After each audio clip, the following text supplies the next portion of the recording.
So one of the key core values we have in our company is every transaction has to be a win-win. And what I mean by that is everybody in the transaction has to have their needs and objectives met or exceeded.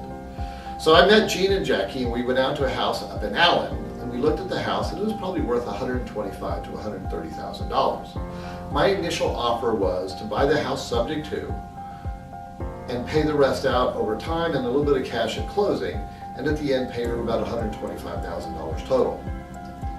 Well, the lady that was buying it, it was a husband and wife, and she was clearly the more dominant one of the two.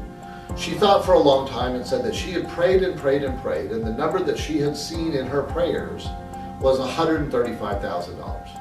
So if I could put $135,000 on the contract, the deal was mine. Now, is this a great strategy for negotiating on her part?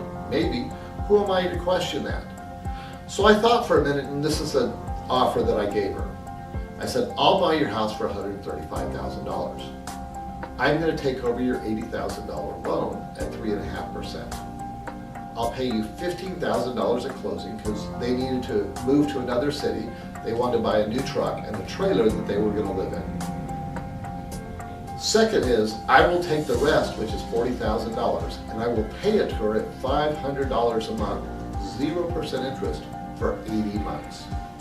When you add all of that up, that equals $135,000 on the contract. And she quickly signed and sold it. Now, if you discount the net present value of those $500 a month payments for 80 months at 6%, it really equals closer to about $32,000, which really meant that I ended up buying the house for about $127,000, which is much closer to the number that I was expecting. However, I gave her the number that she wanted in a form that she was very happy with, which is $135,000. She got the down payment she needed, and every month she gets that check for $500 a month, which she loves because that's extra income she gets to spend every month. Now that's how to find a good win-win in negotiating. That's how to find a good win-win. It's a good deal for me, and it's a great deal for them. And that's what I try to do every time I make an offer to my sellers.